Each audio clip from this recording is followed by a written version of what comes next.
Ким Тэхи бол Өмнөд Солонгосын хамгийн алдартай, хамгийн өндөр үнэлгээтэй эмэгтэй жүжигчдийн нэгд тооцогддог.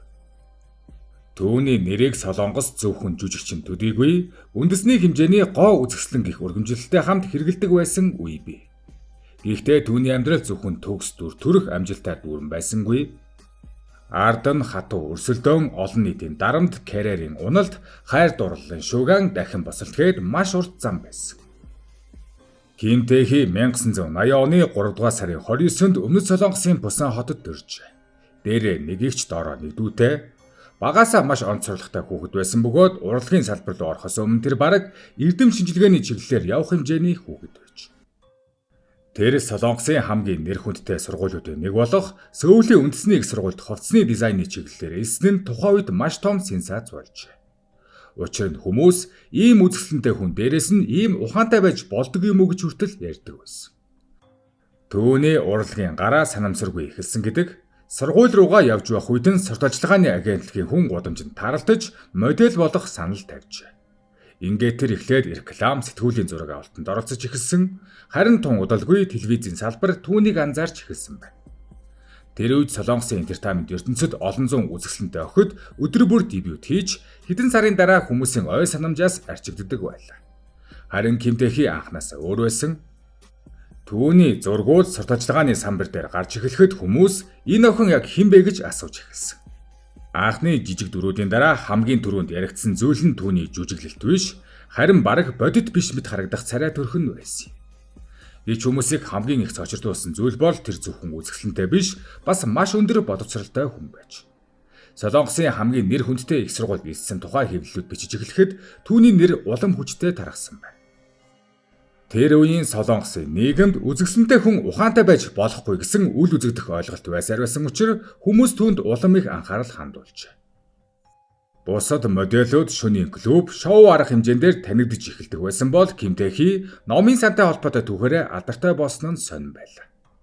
Тэр үед телевизийн продюсерууд түүнийг камерын өмнө зогсохоор өрсөлдөж эхэлсэн бөгөөд рекламд тоглосон хэдхэн секундын хүртэл үзэгчдийн анхаарлыг татаж байлаа. Гэвч алдартай болохын өмнөх амьдрал нь тэмч гэлгар байгаагүй. Түүний гэр бүл дундаж амьдралтай байсан, багаасаа маш сахилгаттай өссөн гэдэг. Аав нь хүүхдүүдээ боловсрал хамгийн чухал гэж заадаг байсан учраас Ким Тэхи өсвөр наснда бараг л өдөр бүр хичээлдээ дарагдан амьдардаг байж. Найзууд нь гадуур зугаалж байх үе тэр шалгалтын бэлтгэл хийдэг байсан тухай хуучин ангийнх нь дурсдаг. Тиймээс түүний амьдралын эхлэл өнөөдрийн хүмүүсийн төсөөлдөг шиг тансаг биш байсан. Харин жисэргээрээ маш их өрсөлдөөн дарамттай өссөн бөгөөд тэр дарамт нь хожим урлагийн ертөнцид ороход нь улам хүчтэй мэдрэгдсэн байна. Учир нь Солонгост хэд үзэсгэлэнтэй эмэгтэй хүн жүжигчин болох үед хүмүүс түүнийг эхлээд гоо сайхны чимэглэл гэж хардаг. Тэрж бас энэ хандлагатай тулгарсан. Кино студиуд түүнийг зураг авалтанд авах дуртай байсан ч жинхэнэ жүжигчин болж чадах уу гэдэг дээр эргэлздэг байлаа. Гэсэн ч Ким Тэхи бууж өгсөнгүй. Тэр камерын өмнө илүү сайн ажиллахын тулд ярианы өнгө, нүүрний хөдөлгөөн, сэтгэл хөдлөлийн илэрхийллээ хүртэл тусгаалan давтдаг байсан хүмүүсийн төсөөлдгөөс хавьгүй хөдөлмөрч хүн байж. Түүний амьдралын хамгийн ихний том эргэлт бол телевизийн олон ангид кинонд эсрэг дүр авах үе байсан. Ихэнх шин жүжигчид ээлдэг цэвэрхэн дүрээр эхэлдэг байхад Ким Тэхи хүйтэн атаархуу үзэгчдэд үзэн ядагдах дүр бүтээсэн нь маш зоригтой алхам болсон. Гэвч яг тэр дүр нь хүмүүсийн ой санамжинд үлдэж Солонгос даяар түүний нэрийг тараасан байна. 2003 онд Диважингийн шат драма цацагдж эхэлсний дараа Ким Тэхигийн амьдрал бараг нэг шөнийн дотор өөрчлөгдсөн. Өмнө нь рекламны модель гэж харагддаг байсан бүсгүй гинэд Солонгосын хамгийн их яригддаг жүжигчдийн нэг болсон.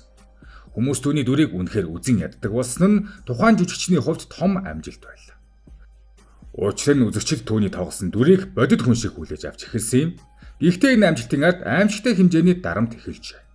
Интернет форумууд дээр хүмүүс түүний жүжиглэлтийг шүүмжилж хөөрхөн царайгүй байсан бол хизээж од болохгүй байсан гэх мэт сэтгэл тасраагүй. Солонгосын entertainment ертөнцид гоо үзэсгэлэн заримдаа давуу тал биш харин байвалдаг. Ким Тэхи тэр дайралтын төвд орсон хүн боллоо. Гэсэн ч телевизийн сувгууд түүнийг улам тод төслүүдэд авч эхэлсэн юм.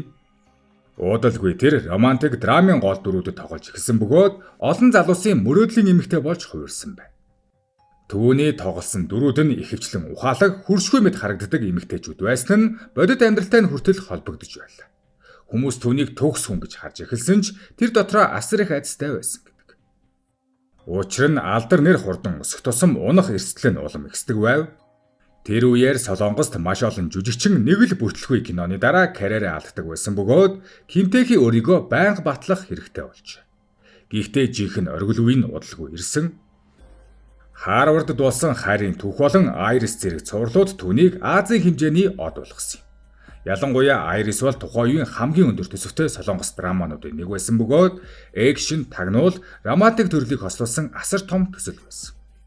Тэрхүү цувралын дараа Кимтэхи зөвхөн гоо үзэсгэлэн гэрээ биш, box office power буюу үзэгчид татах чадвартай жүжигчин гэж үнэлэгдэж эхэлсэн. Түүний зураг болон сурталчилгаанууд Япон, Хятад, Тайван зэрэг орнуудад хүртэл гарч эхлэн Азийн хэмжээний од болсон байлаа.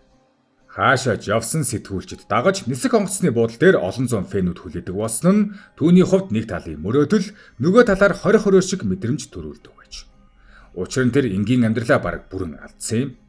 Кафед суух, найзуудтайгаа гадуур алхах, дэлгүүр хэсэг зэрэг жирийн зөөс хүртэл боломжгүй болсон байна. Тэр үеэс эхлэн Кимтэхи өөрийнхөө дүр төрхийг хамгаалж амьдрах хэрэгтэй болжээ. Нэг алдаа гаргавал бүх хэвлэл түүнийг шүүмжилдэг байсан. Солонгосын үзэгчид алдартнуудад маш хатуу ханддаг гэдгийг яг тэр үед ойлгосон байна. Үүний дараа 2013 онд дуучин Рейнтэй холбоотой хайр дурлалын мэдээ цацагдсан мөч Кимтэхигийн амьдралын хамгийн том шуугиануудын нэг болсон юм. Үнэхээр тесрэлт үүсгэсэн байдаг.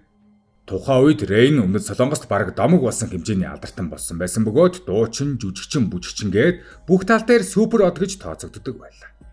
Харин Кимтэхи телевизийн ертөнцийн хамгийн үзэсгэлэнтэй эмэгтэй гэсэн нэртэй байсан учраас тэдний харилцаа ил болох үед хүмүүс яг л кинон дээр тохиолдог зүйл болж байна гэж хүлээн авч байлаа. Гэхдээ удалгүй романтик уур амьсгал дайралт болж хувирсан. Рейн цэргийн алба хааж байхдаа цэргээсээ од гэх статусаа ашиглан чөлөө авч гарч ирэн жүжигчин бүсгүйтэй уулзаж байна хэмээн хүмүүс Кимтэхиг буруутгаж эхэлсэн байна. Зарим хэвлэлт тэдний уулзалтыг нууцаар даган зураг авч бараг мөрдөн мөших хэмжээний дарамт үзүүлж эхэлсэн. Солонгосын шар мэдээллийн салбар маш хэрцгий байдаг бөгөөд алдартнуудын хувийн амьдралыг мөнгө олох хэрэгсэл болгодог. Кимтэхи тэр бүхнийг чимээгүй давсан юм.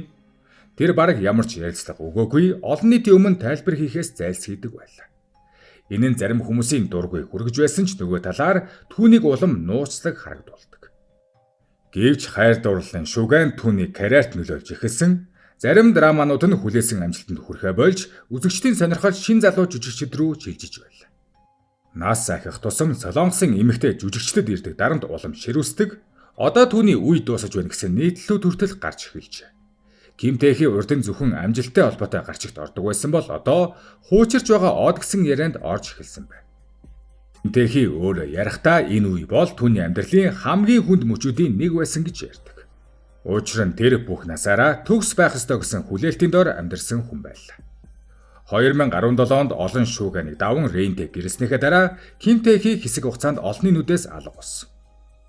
Өмнө нь өдөр бүр сурталчилгаа, зураг авалт, ярилцлагаар дүүрэн амьдардаг байсан хүн гинэд нам гүн амьдралыг сонгожээ.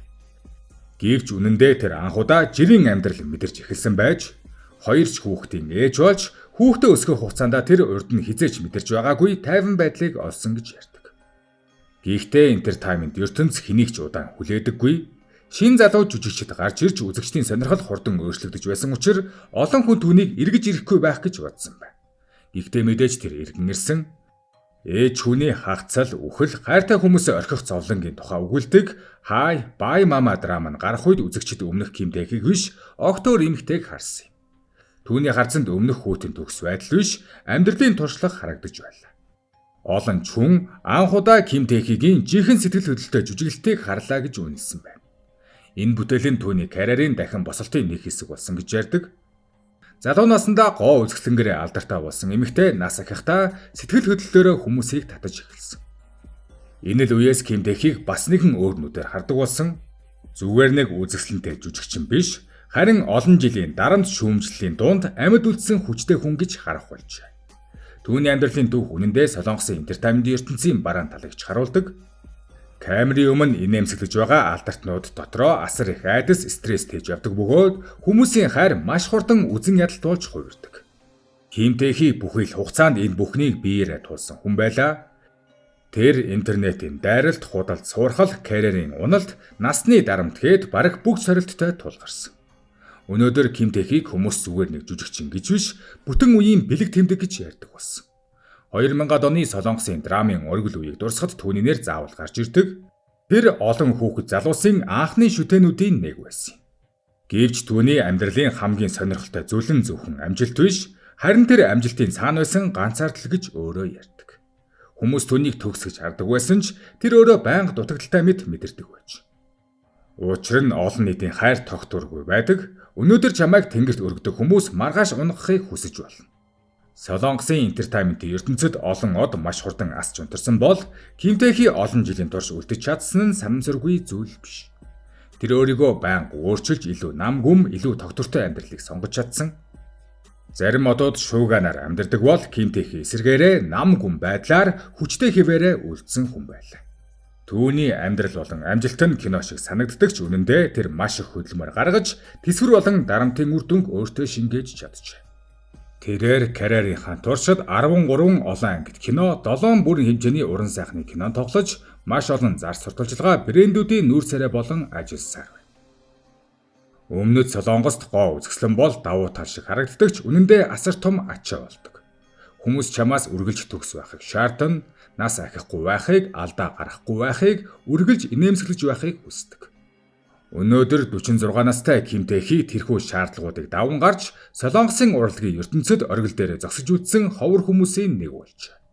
Одоо тэр хүүхдүүдээ өсгөхийн зэрэгцээ том төслүүдэд оролцож, олонний сонирхол шохорхлыг татсан хിവэр аз жаргалтай амьдарч байна.